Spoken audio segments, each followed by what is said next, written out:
Oh my giddy aunt, they are some muscles. Oh, hi, I'm Stella and welcome to 30 Books. Now, you caught me reading The Life and Times of Charles Atlas. I was a 97-pound weakling. I'm in a light-filled lounge room. There is a floral and patented lamp behind me on a yellow table, big stack of books with an old push-button phone, couple of big green pot plants. I'm wearing a white top with orange flowers and big blue glasses.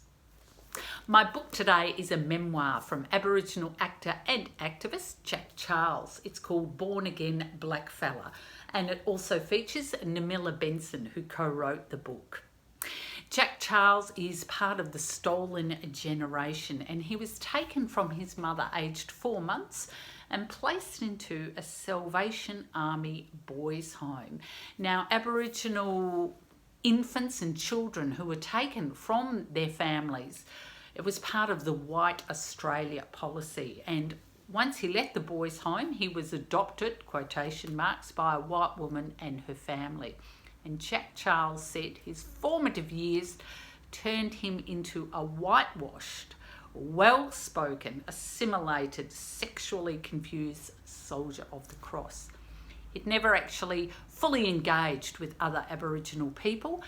And when he did go looking for his family or his mob in Fitzroy when he was in his late teens, as encouraged by his workmates, he was put into prison and disowned by his white family. And so began the treadmill of isolation, drugs and incarceration.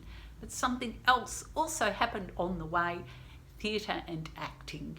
Jack Charles was a natural show person, and thanks to elocution lessons, he developed a very distinctive voice. It's a voice, I think he has the best voice in Australia, and he has a natural charm as well, which people found absolutely engaging. Now, I was drawn to this book because I've seen Jack Charles in Jack Charles versus the Crown, which was a theatre piece. I've also seen him in Conversation, and I know Namilla Benson.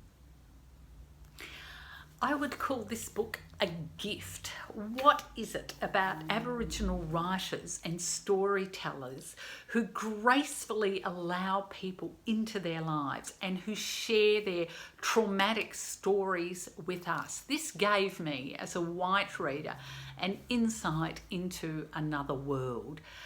He is someone who has suffered at the hands of white assimilation.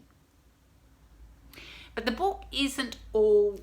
It treads that beautiful line of hilarious and heartbreaking and optimism.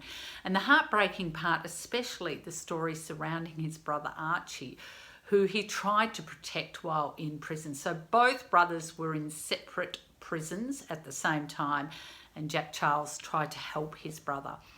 Jack Charles's humanity and dignity shine through this book. His acts of forgiveness are extraordinary, and his voice is ever present, which brings me to say that this is due to Namilla Benson's extraordinary writing. It's one thing to write your own book, but to write someone else's story in first person is something else. This book is a skilled and understated, wonderful story. It's beautiful writing, and it's beautifully crafted, and it seems absolutely seamless. I enjoyed this book thoroughly. I probably read it in 1 or 2 sittings, and it's got some gorgeous photos in the middle as well. And on the cover, there's an absolutely fantastic picture of Jack Charles with his big white mane of hair, big bushy eyebrows, and a great beard as well. It is out by Penguin Viking, and I bought my copy from Farrells Bookshop, which is in Mornington here in Victoria, and it cost me $35. So that means that the writer gets like roughly $5. So what could a writer buy for $5? Well, of course, I'll tell you what, it's a rather delicious protein ball. However, because there are essentially two writers of this book, what do you get? Like $2.50 each. So you're going to have to go halves in your protein book. So I hope you liked the review. Thanks for all your ongoing comments and views on my YouTube channel. Don't forget to like and subscribe to my channel. Leave me a comment. Tell me what you think of the review. Tell me what you think of the book. Any other recommendations for Australian writers, that would be great. And I'll see you next time.